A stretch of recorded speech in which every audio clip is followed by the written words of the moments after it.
Mm. So, hello Prerna ma'am, how are you? Hello, Rohit. I'm great. What about you? It's my pleasure that you have come to here and share your insights with us. Okay, so Thanks a lot. let's start our podcast. So, Absolutely. can you give brief introduction about yourself? Sure. Hello, everyone. My name is Prerna. I've just graduated my BTech in CSE from Harcourt Butler Technical University in Kanpur. So I just want all of you to. I just want to take all of you through my interview experience at OYO and BMY Mellon Technology. So first at OYO, it was an on-campus opportunity. The company came to our college and there were three rounds. The first was online round. So in the online round it was just like a coding round, where we were given 25 multiple choice questions of CS fundamentals, and the second part was coding round, and it basically revolved around DSA of like DP and greedy algorithms. So those questions were actually tough, two coding questions and 25 basic CS fundamental questions. That was for the first coding round of interview. After that, after shortlisting around, I think, 30 candidates, we moved on to the next two rounds of interviews. The first round of interview, so basically this is one thing about OYO, that they mostly focus on data structures and algorithms. So this is something which you should keep in mind, that they always revolve around your data structure and algo part, how good you are in that. Not that much on project, but on DS and algo. So the all the three questions were revolving around DS and algorithms. Like two questions were from trees and one was from DP on 2D matrix. So this was my first. After clearing the second round of interview, we went to the third round, and in the third round I was basically asked about again two coding questions. One was graph. It was, I think, cloning of graph, and the second question was min heap. So also remember this one point, that OYO is specifically focused on answering, you have to answer the question in the best time complexity. So they are really looking for the best space and time complexity. Just So you, so you started from brute force to brute beater, na? yeah, it's like you can just tell them the approach. If maybe not exact at that time, at the moment you might not exactly come to the final optimal solution, but you can just start off like whatever comes to your mind, slowly and slowly you can take them to the final solution. And once they agree with your approach, your the final optimal space and time complexity approach, they will definitely ask you to code. So you might have to code pseudo code or whatever platform they will provide you. So you'll have to code also. So I think if you're going for companies like product companies like OYO or like these companies, I think you should focus on coding round. And after this, after clearing that round, we also were asked about some questions on CS and fundamentals. Okay. And so they were mostly around DBMS and operating system. So they were not that tough, but yeah. So there were no question actually asked from projects. So that was my OYO experience. That part. Nice. So Yeah. now your BNY Mellon experience. Okay, sure. Actually, BNY Mellon, this was an off-campus diversity hiring for Code Divas, through Code Divas, and it was actually organized around October. I think by the end of October. So in this, we had in total four rounds. The first was the online coding round, where we were given four set of questions. So it was like a CP, like we do CP. We had four set of questions on HackerEarth, and in this, the questions were mostly revolving around DP and greedy algorithms. And like you have to apply DP in different forms, like on queues or maybe on linked lists or different forms, to figure out the final optimal solution. There were each question was of 100 marks. After they had some cutoff, and I think that is variable, that keeps changing. So after clearing that round, we were asked to appear for the three rounds of interviews. The first round of interview, again, we were asked two coding questions. One was on a linked list, and I think the other was again on DP. And there were some questions related to CS fundamentals, like especially object oriented programming system, about classes, objects, all these questions. So you have to be really good at that. Your OOPS and DBMS, OS, all these things. So this was like the first round. They were also expecting me to have some kind of, like, they were not expecting, but they were like, they suggested me to, go through some system design patterns also. So like they told me that you can also go through some system design patterns. And after that, that went well. That went pretty well. After that, I was invited for the second round. So in the second round, I was that was basically, I think they were introduced it for the first time. This was code kata round, where they had a set of Eclipse collection libraries, and we were asked, like, they from the scratch told us how they work on these libraries. They were mostly in Java. So there were people who were from different programming backgrounds, like some were doing C++, some were doing Python. So they wanted us to have an insight about all these libraries, and there were some assignments based on that that we had to complete. After, after doing all that, and after clearing that round, I was invited for the final round.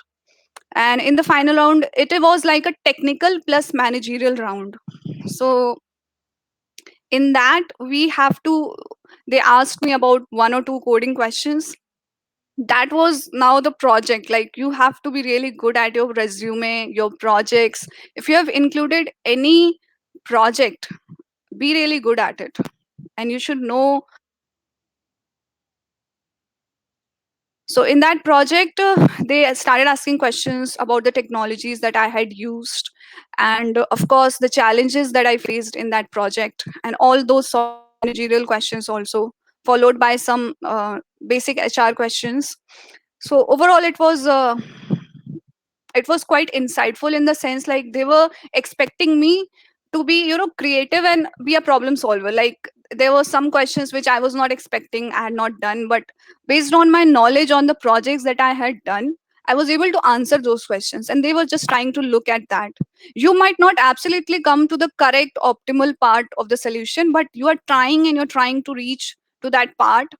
And that knowledge, that problem solving, is something which they're looking for. And of course, your presentation, your speaking skills, your leadership qualities, these are something which are very core values of BNY Mellon, where they look for your leadership skills. How have you worked as a leader? If suppose it was a group project, how did you work on that? How did you manage the clashes and everything else?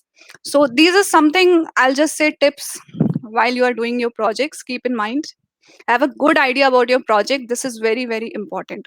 So these are the, like, this was all about BNY Mellon, and finally I got the offer for the internship. Congratulations for your next Thanks. journey.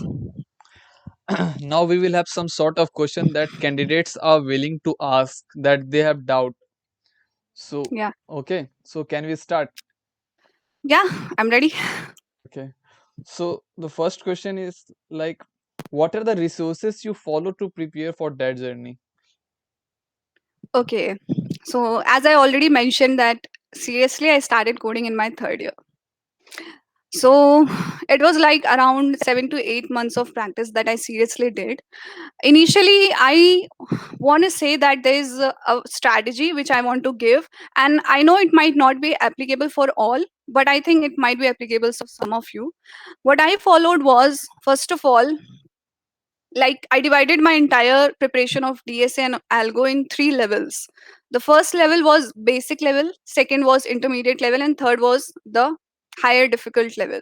So for the basic level, it included that I'm going to go through each and every data structure one by one.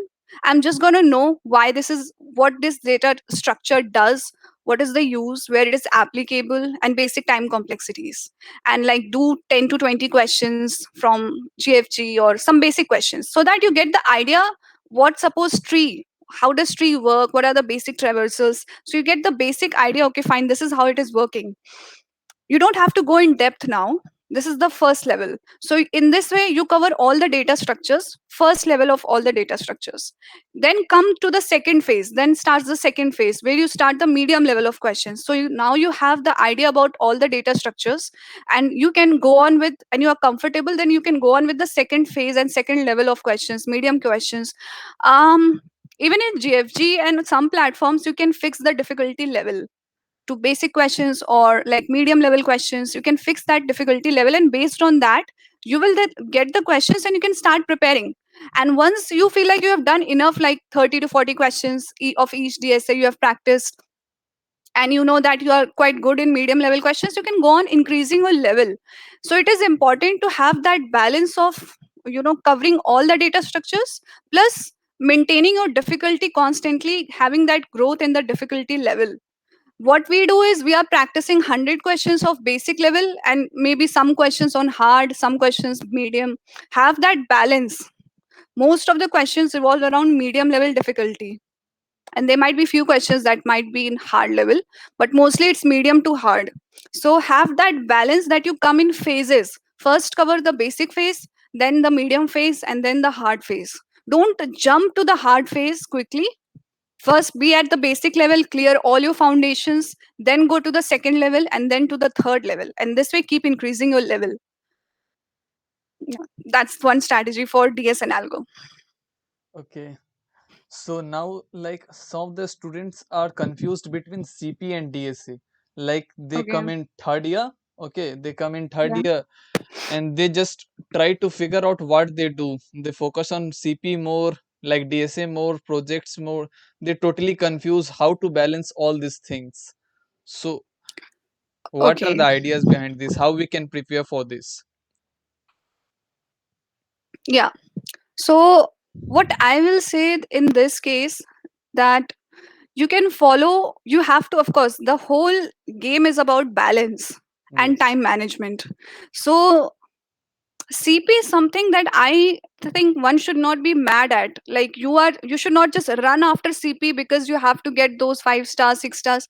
You should, of course, be doing CP because it helps a lot in your first coding round, where you just have like 1.5 hour or 2 hours and you have to finish 4 questions. So your problem solving ability within the time interval, it becomes very good. But when I practiced CP, there was this flaw that I noticed, was I was not able to focus on my DS.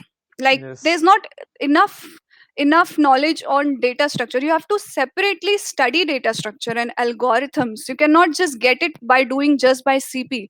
So people are entirely focused on CP. They are doing CP every day, but they forget doing DS. So divide your time. If you are spending if you're doing 2 contests daily, then you should also spend some 2 to 3 hours on your data structure and algorithms, because that helps in clearing the interviews, especially because in interviews they will entirely focus on how much in depth knowledge you have for data structures. Like they'll give a question and they will want to ask like, which data structure will solve this problem in the best manner.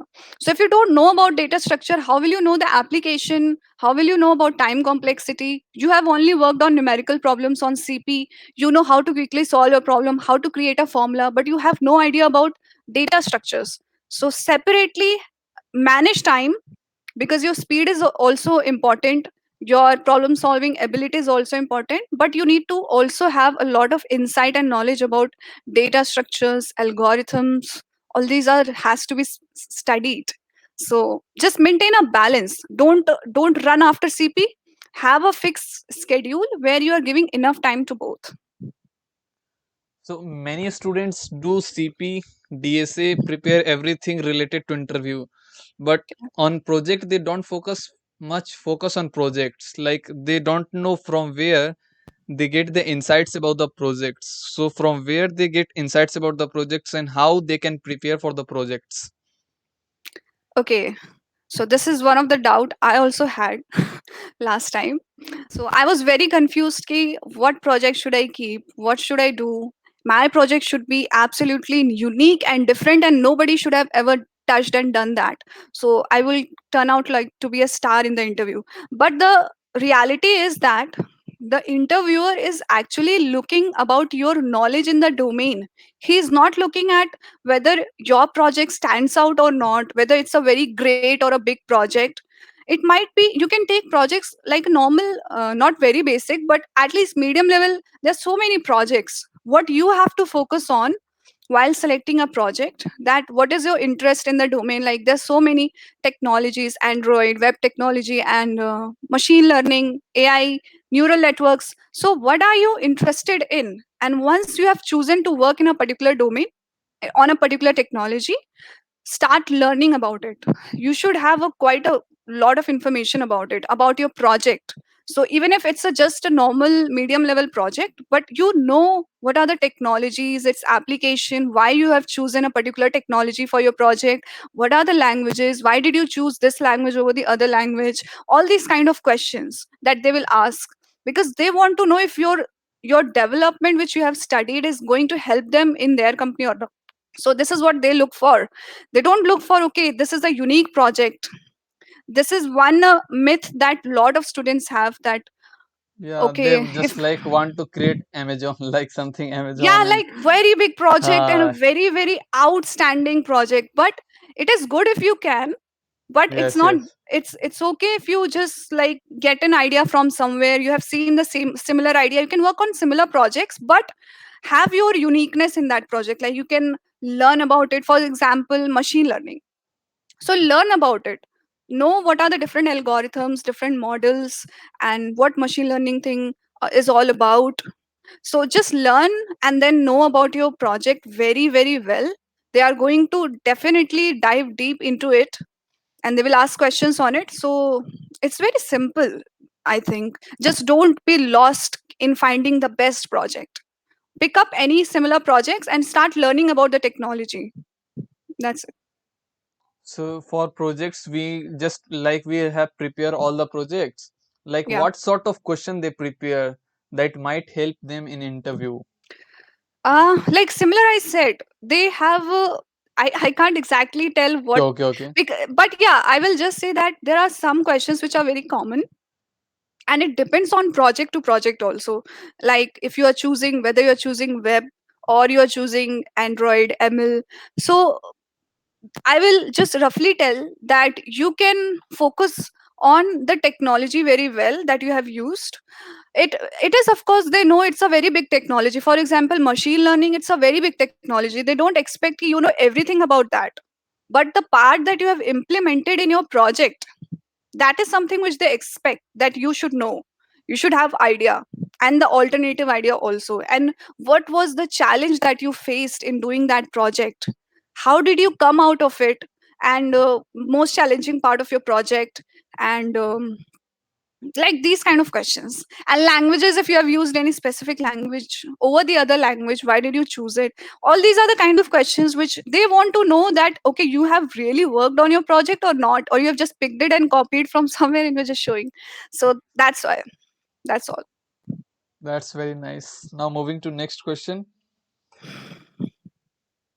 Like nowadays machine learning is trending. Okay, Yeah. so many students jumps into machine learning without having any basic knowledge of data structures and anything. They don't know the basic DSA and anything, but they just jump into machine learning and they follow the trend. Like in after some year, they follow first web development, then machine learning.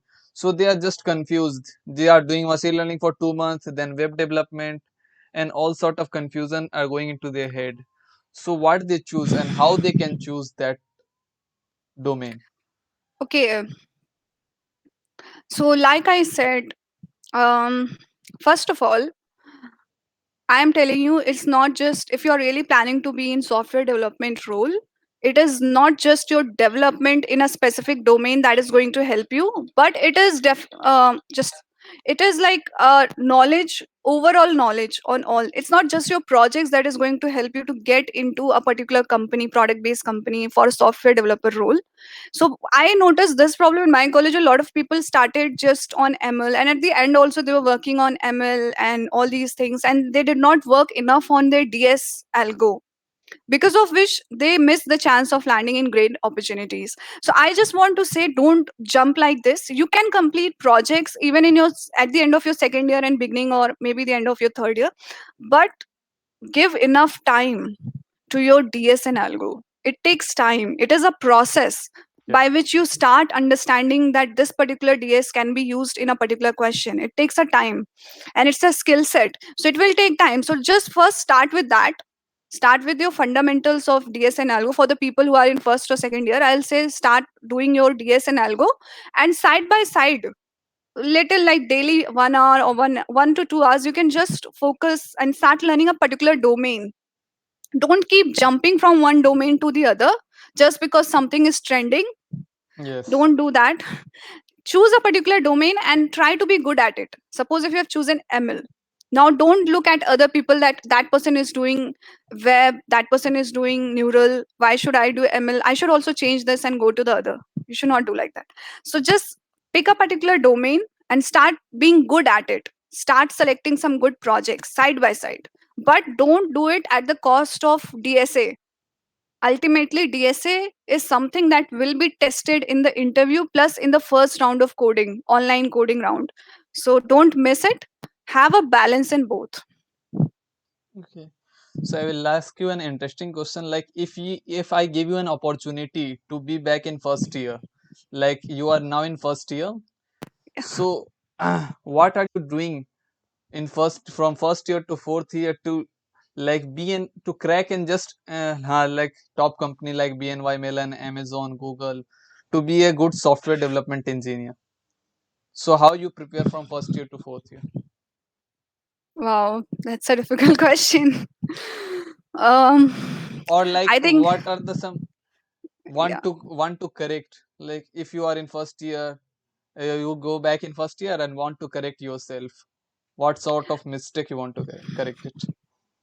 I think there are a lot of mistakes that I would like to correct, but I don't regret it now because I did had a lot of fun in my first year. I was not that serious. I knew that I wanted to go in this technology, but like this domain, but I was not that serious. My seniors told me have fun, so I had fun Okay.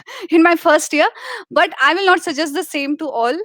I will say, because of which actually I missed a lot of great opportunities of like Amazon, because I started late and the opportunities came quite early. I started in the beginning of third year. I think within those 2 months there were a lot of good opportunities that were coming, like Goldman Sachs, Amazon. So I will say, don't do this mistake. You can start early as much as possible, but have a balance. In the first year, don't take a lot of stress. Try to just have a balance, like try to understand DS first. Not like in the first year only you are started working on huge development part. In first year, try to have a good understanding of fundamentals of everything, and then slowly and slowly progress as much as possible, and be consistent. Because coding is something, if you leave, you will forget. You will just forget within 1 month. It was happening to me. I would just do for 2 months, then I will take a break for 15 days, and I will forget what I did. So have a consistency of like every day as much as possible. So for off campus, is internship is important, like if we are applying campus through our resume. So one thing is like resume is very important, Exactly. and like internship is important in our resume, so we have to mention the internship in our resume. Is it important for the selection? um so as I said, in whatever internships that you have done, it definitely gives you an edge. That shows that yeah, you have already worked on some cutting edge technologies with some great organizations. It of course gives an edge. It's honestly, it does sets you apart from a lot of candidates. And maybe you might be shortlisted without any referrals also. So if you like, this was for BNY, it was a hackathon challenge which was open for all. But there are a lot of openings which are not, like they are selecting few candidates based on just their resume. So if Yes. you have really worked on great projects with great companies, it will give you an edge and they might select you, might shortlist your resume. So I think if you are getting such opportunity, you should work for that. It's best if you can do that.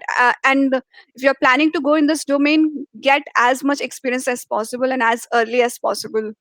It will be best. Okay. And some service-based company has also, like Goldman Sachs also has aptitude. Like many of the candidates prepare all these, but they can't prepare the aptitude so much. So from where we can prepare aptitude and See, one thing I will say, you have to make your mind clear where you want to go. First of all, there's always some priority that you have to make in your mind, that which company should I basically go for. Like I had cleared that I want to go on some companies like Amazon or OYO or whatever, these companies where I know I have the idea that they focus on projects and coding part, DS and Algo. So I was just focusing more on that. People who think that they are planning to go for these companies also, you should start preparing these things at early. You cannot do, and one thing is, you cannot do everything. That you have to keep in mind. You people think that I can do everything. It is not possible that you can be good at each and everything. So you have to set your priorities in your mind, that okay, I am good at coding, I am good at DS and Algo, so I will first give priority to these companies, and I'll prepare on these things. And if I get the time, after projects, after DS and Algo, after CS fundamentals, if I get the time, then I will start preparing all these things. And it can be otherwise also. If you prepare, if you think, no, I want to go to Goldman Sachs, I want to make my aptitude very good, so give that your priority. Like it has to be a priority, right? Be yes, clear yes, where you want to go. You cannot just go for each and every company. Every company has different requirements. Like you have to focus on projects more. yeah, like I said, Oyo was asking more on DS and Algo. They wanted a very good programmer with a problem solver, while BNY was they wanted a combination. Like they wanted coding plus projects plus leadership qualities. So you have to understand which are your top list priority companies and what are they needing, what they want, and based on that start preparing them. Okay. And you don't just run after, okay, I have to do everything, so you'll go mad. You can't do everything. So second last question, like subjects, many students prepare everything, but they don't know how to prepare subjects, core subjects like OOPS, CN, DBMS, and yeah, DBMS, operating system, core subject. Actually, you shouldn't do this. If you should always focus on these parts, although they might be asked in the last 10 or 15 minutes of the entire interview. The focus is of course on coding, problem solving, but the 10 or 15 minutes they definitely give to these parts also, where you should have idea about object oriented programming languages and your DBMS, basic DBMS, operating systems, and few companies even ask computer networks also. So I think you have to do, and that's even the part of our course, our syllabus. So you should be good at it. Be ready with that also, and it doesn't take that much time. Have your notes prepared. Just start making these notes beforehand, so that it becomes very handy to prepare at the last moment. I did that. Like I used to prepare notes for DBMS and OS and all these things, and it helped me a lot to quickly revise all the important points at the last moment. Okay, so we cover almost all the things. Now the last piece of advice as our placement is coming, so how we are motivated and how we concentrate on our placement. Like if we got rejection, we are in pressure that how to handle rejection. Okay. Okay, so I know this feeling, and I think I can really relate to this, because I definitely have faced many rejections, and it somewhere honestly definitely makes you feel bad at that moment. Nothing can compensate that feeling at that point. But of course, you have to get up. You cannot keep crying. You have to get up and start looking at what is there for me. The most important thing that I want to tell is, don't compare yourself with other candidates and the other people of your classes, because they might be doing coding from the first or second years. They might be very good at their projects, like it happened in my case.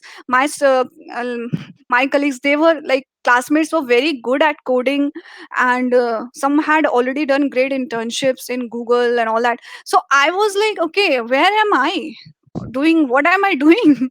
But the moment I stopped comparing myself, the moment I started believing in the process, that yeah, it is a time taking process, it is going to take at least 6 to 8 months for me to focus on my work, and it will definitely show the results. So stop worrying about results all the time. Stop comparing. Make your resume precise. Only include the things that are important. Don't try to show off in your resume, they will catch it. So just include the points that you have really worked on, the technologies that you know, and just be confident and trust in the process, and everything will go fine. Thank you. Nice talking to you. Thanks a And lot, Rohit. it's Thanks great. for giving this opportunity. And it's my pleasure that you come on my channel. Oh, wow. So, Thanks you so much. very, very congratulations for your next phase of your life. Thanks. I hope that this will help people. I wanted to do this because there were a lot of people who were asking, and I definitely want people to follow. If any, even if one advice could help people, I would want people to know this. Yeah. Thank you very Okay, much. thanks a lot, Rohit.